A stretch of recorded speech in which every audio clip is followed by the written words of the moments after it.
That in my career and also professionally, personally, voluntarily, I've been around with the people that I have seen and respect as a mentors, as to Kilong, what Kilong said, as a role models. They show that. They show the leadership. You will see that the people around you, that they will be able to inspire you to do things, and the vision that they have. And how do we follow that? And how they able to communicate that to us? And as a community leaders and as someone who's also in my, again, personal career or professional career, that able to work with amazing team, including Stefan, because he's a moderator. So I want to make sure that be nice. He could ask very difficult question later. Who knows? Right, but just like someone like him, but there's so many amazing people that if we able to support them to do the best and give them the resources and then the leadership that they need, they will show us what they need to do. They don't really need us to micromanage. And that's, to me, that is leadership. Just being able to inspire people to do great things. So he called her mom, that's older sister. She calls me Boo, that's an uncle.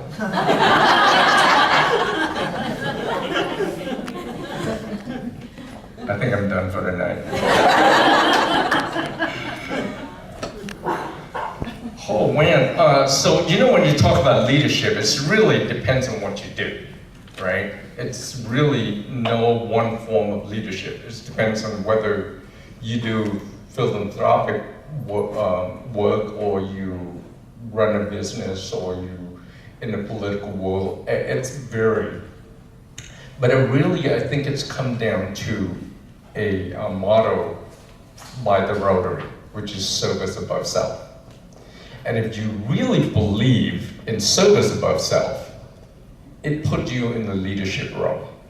Because leader is not about so much about it. Imagine this, in the old day, when you go into battles, right? Why would people risk their life, go in the battle, when you tell them to do it, or ask them to do it, right? They're not going in for the money.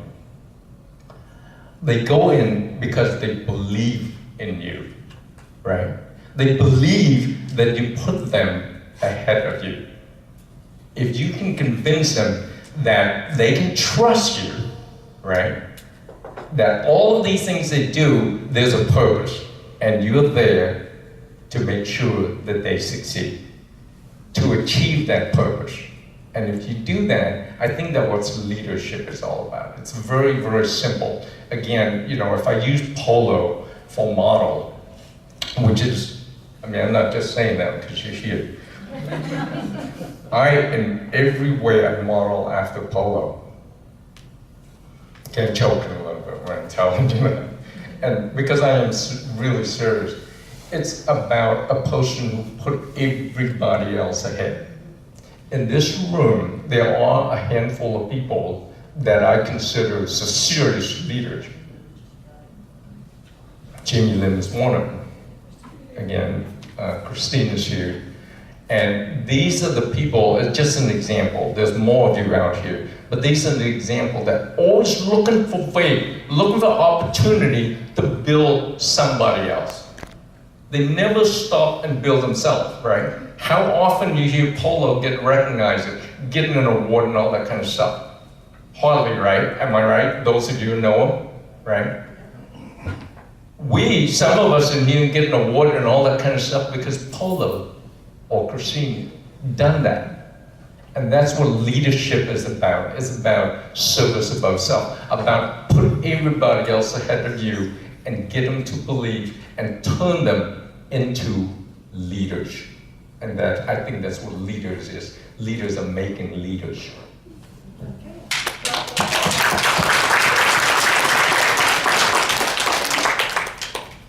For myself, I'm going to go down a little different pathway on this subject. As far as leadership, I will say it's been a bumpy road for myself. I had some lessons along the way that working in an environment where there's very few people of color, there's very few women that are in the leadership role in the top of the companies that I've been engaged in.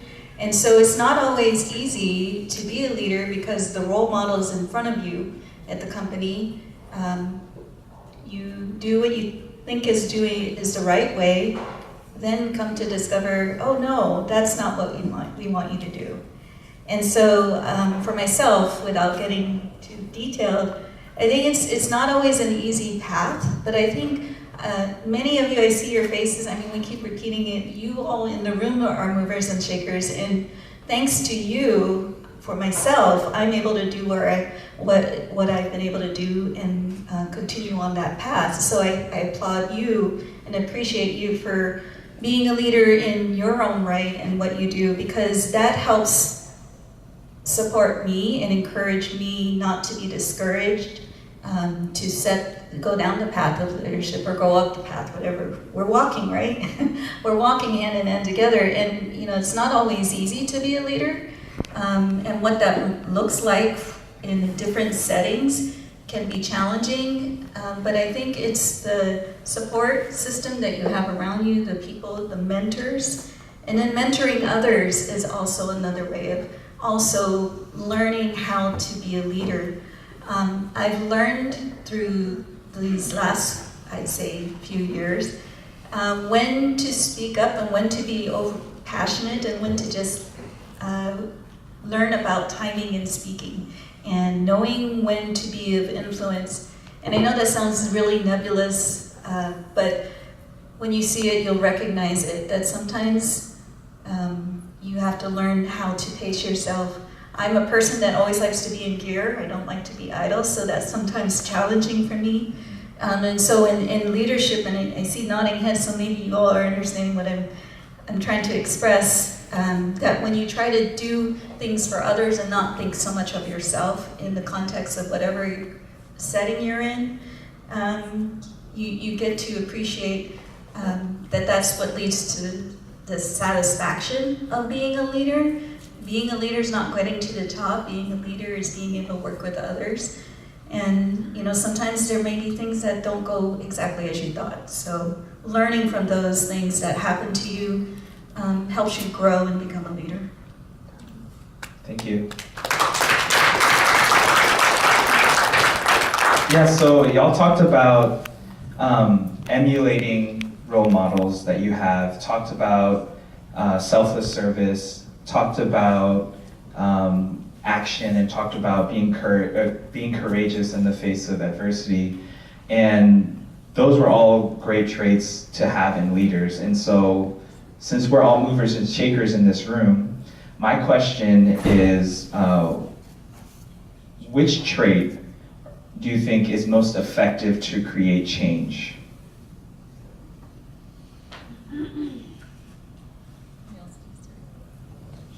Okay, I'll start. Yeah, I got the mic.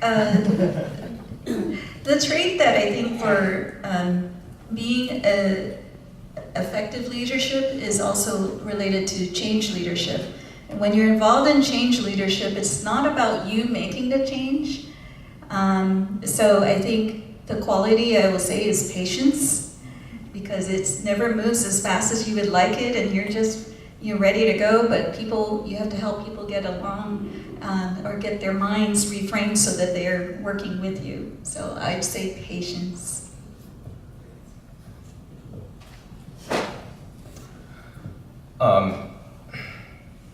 I think lead by example is probably the most powerful thing.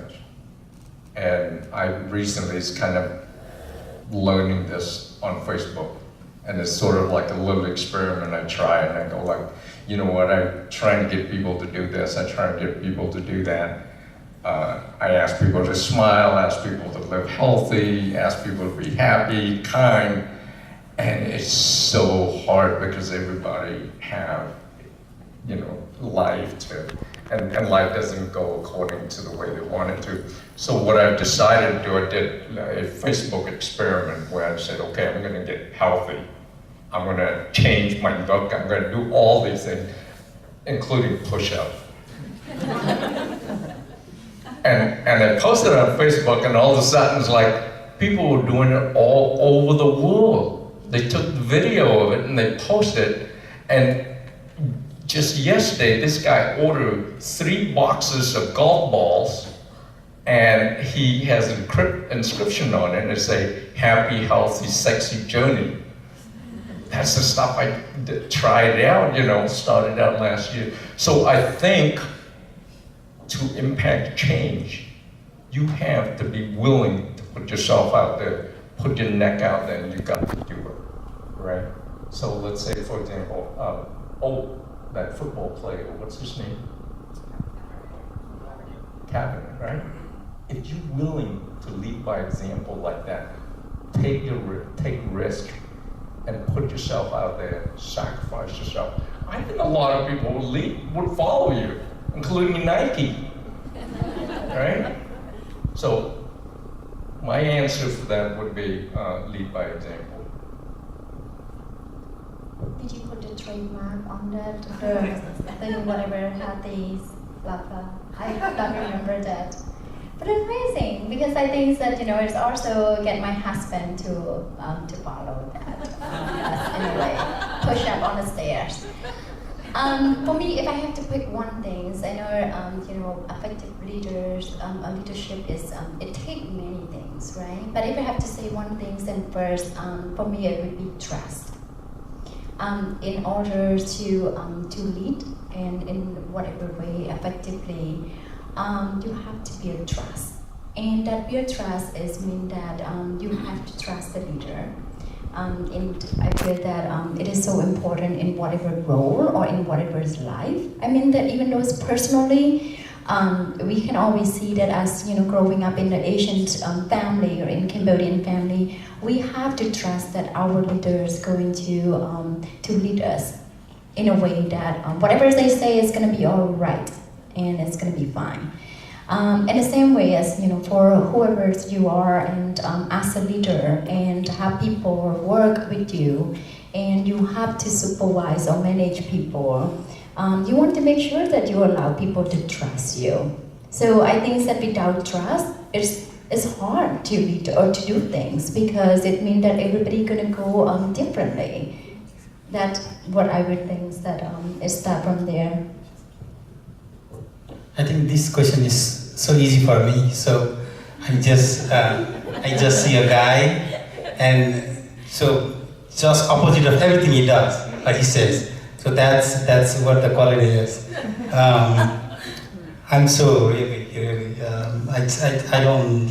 I mean, it's just opposite of so what he does, what he writes, what he says. I just do opposite. So one of the quality of leaders is to bring community together. When the nation is divided, when community is divided, I think you need to have that flexibility, you need to have that trust to bring together community and whole country. So I think that's my answer. Yeah, thank you. All right. That was all of the questions I had. Did any of the rest of the room have any questions for our panelists? No? Oh. I have a question. I was really heartened by moved, thank you for your vernaculars, by your story of immigrating here and the journey, how you got here. What, as an immigrant to America, especially coming from such harsh environment, what was your biggest barriers to really acclimating into the USA? What was the hardest part of that for you? Did you face a lot of biases, racism? That story just kind of resonated with me.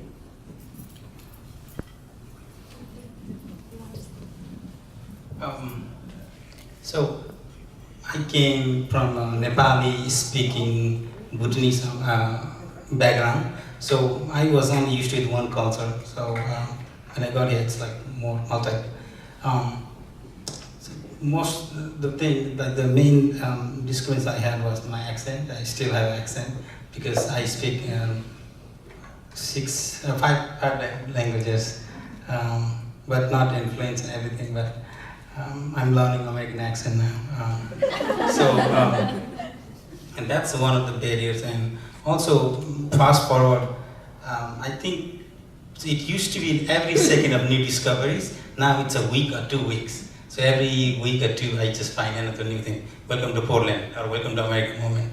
And also, I do the same thing to my coworkers too. Like, it's just welcome to some moment. Asking all these crazy questions, right? Sometimes they are not used to it. So growing up, I didn't have the same opportunity like my coworkers. So what I think sometimes and the outcome is way better than the mainstream institutional, the traditional practices in place. So every single day, I mean, now I have a new challenge. So I thought I was so integrated into mainstream America, but recently I found out, no, I was not. So for a refugee or a person who is immigrated to this country, to me, I was so young when I left my country. I didn't want to leave. My mom was pulling me and it was all sudden. So I lived in refugee camp. I had to learn all this culture, local culture and practices and customs, and lived there for almost 20 years, as I say. And I had to move again to America. And I had to learn start over again, everything. So my life has been in transition. That's what Huffington Post reported 3 times about my story. So so as an immigrant, there is always a new challenge. And I'm a father of a twin and a girl.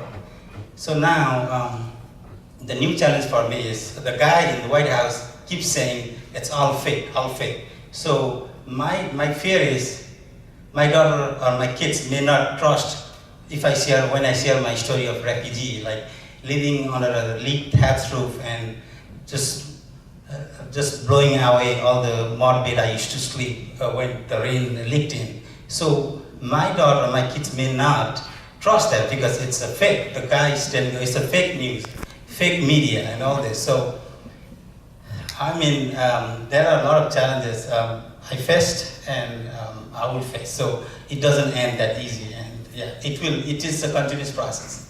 So. She's the boss now. I just hand the mic to her, and now she's handing it to me. I gotta listen, right? I didn't say a word. That's leadership, ladies and gentlemen. You think she knows without saying a word. It's a lot of challenge, and I think for me, the biggest challenge was the language, because I didn't speak English at all. I've started learning English when I went to high school.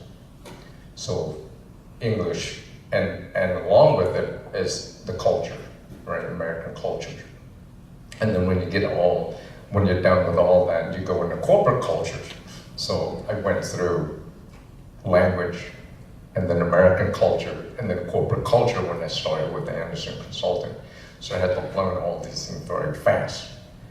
But the one thing I had going for me was perseverance, right? So no matter how hard it was, how difficult, how little sleep I had, I always thought of put in a perspective and thought about the 5 years that I spent in the labor camp when I was forced to work 13 hours a day, 7 days a week, 365 days a year, and I get tortured physically and mentally in every possible way, right? So perseverance, I got that going for me. Nothing was hard. No matter what, I always say, this is nothing, right? So like Anderson Consulting picked me up from, they recruited me, and then they go like, well, we need a statistician, but we also need somebody to know how to write computer language. They gave me 8 weeks to learn Pascal. So I learned a new language in 8 weeks, right? So it's that kind of mentality is putting things into perspective. Now, I used to think that my past, all the stuff that I went through was a curse. And now I look back, it's become a blessing now, right? Because I can put things in perspective. No matter how difficult it is, I always think It couldn't be as hard as that, right? So perseverance, I got that going for me. And then the other part is forgiveness. So the Cambodian communists, the Khmer Rouge, starved my parents to death, killed 10 people in my family, 50 of my relatives. I forgave them, right? So what do you think happened now if I'm driving on the freeway, some dude yelling at me, he looked like an American. Hey, you know what? I forgave the Khmer Rouge, I forgive you, right?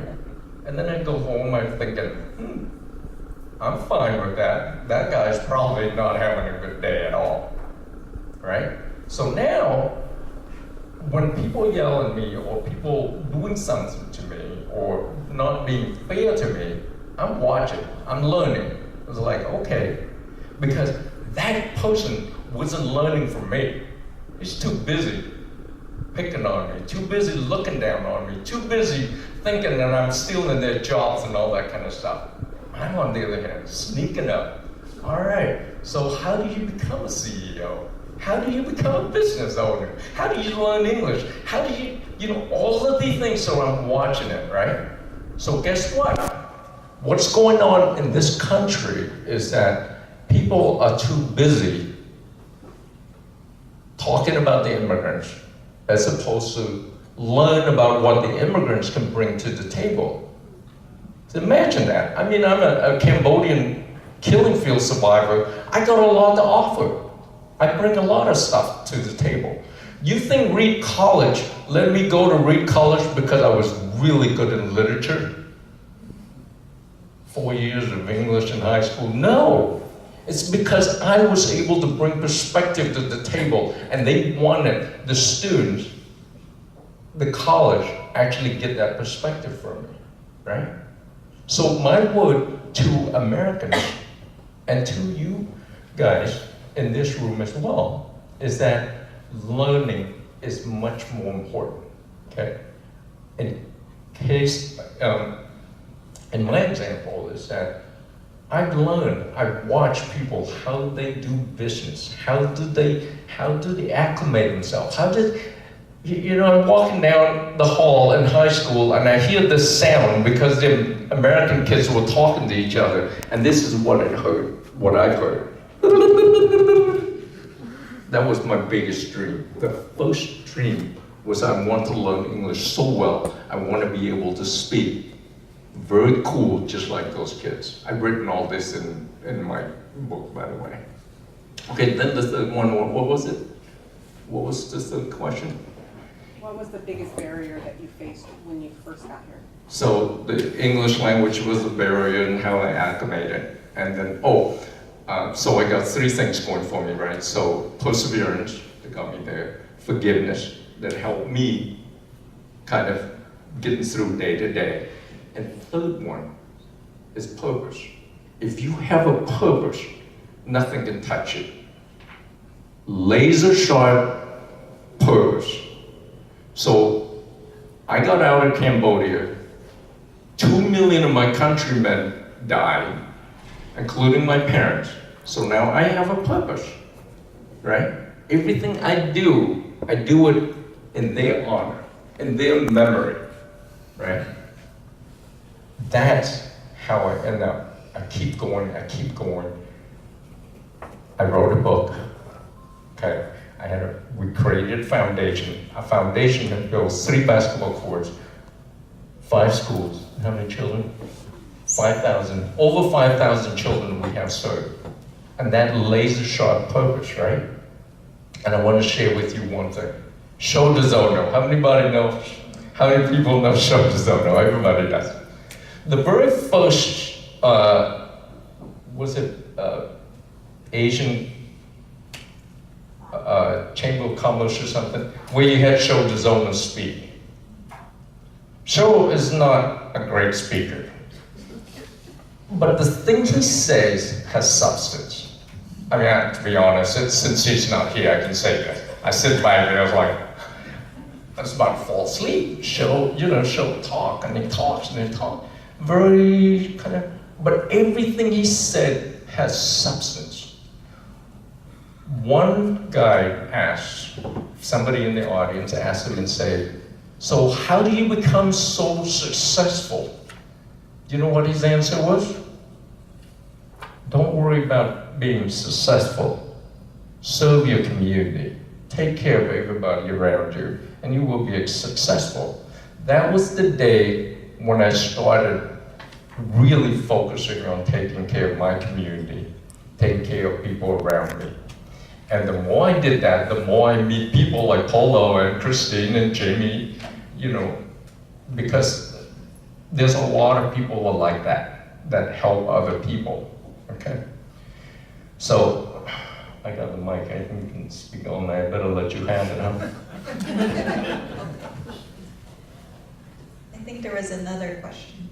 I didn't have the struggles that they did. I can share a little bit too. I'm not gonna go too long because it's a long story, but I feel that the system, when I came here as an immigrant, I moved here 18 years ago. I already know some English. I came here straight to college, but I just feel that the whole system here in the US is all difficult. I think that is a big barrier. And then on top of that, there's the language as a newcomer to this country. Also, I say that in Oregon, it's really, you know, it's a white community. And I know I see that many of you smiling and recognize that. That's kind of lead back to the questions that we have talked about earlier that you know, our moderator Stefan asked us about the leadership. So leadership is so important because you have to be the change, you have to make a reflection, and you have to do something. And I can say like two things for me. I face discrimination, I face microaggression. As a newcomer to this country, sometimes you don't realize, you don't even know what is the meaning of the microaggression. That is a really long word. And then also, when people say things, you thought that they're just being nice, but you didn't really know that it is really part of microaggression. I had you know, faced racism to myself, and I thought that looking back, then growing up, and I thought to myself that what would I do different if I am who I am, if I were who I am today? So I want to change that, and that's why, you know, I got involved. So first, you know, if you read my bios, that you will know that I was a former director of Asian Family Centers, part of PACCO, and the leadership program you keep seeing on the screen side behind us really show that the Asian Pacific Islanders Community Leadership Institute is a long name. That's why we put APICLI is a PICLI. And for the last 5 years, and I was very fortunate to direct that program for 4 years during my career at PACCO. So to really build that capacity in the community. So to be able to have the people that now that us who as a newcomer to this country back way many 10, 20, 30 years ago, the newcomer to this country now do not have to face that. And then also for the emerging leaders, for the established leader, what can we do? What can we do to make a difference? What can we do to help them to be strong, to advocate for themselves, to advocate for the community that they with? So building that leadership development and also having, you know, continue to advocate and make sure that the leadership reflects our community. And we're very fortunate that we have the governor in the state who really cares so much about equity, who cares about our communities of colors, who cares about our immigrants and refugees community. So she knows that, because she knows herself that she listened and know that what our community is going through. So that is a part of the change that we hope that we'll see more. I think that go back to your question, it was like difficult. It's like because we walk in the rooms that there's nobody look like us many years ago, 20 years ago, and however you know, you want to say even 10 years ago. We want to start changing that, to sit at the table that the decision makers, the leadership reflects the community we serve. Because right now, I mean, you here at the Asian Pacific Islanders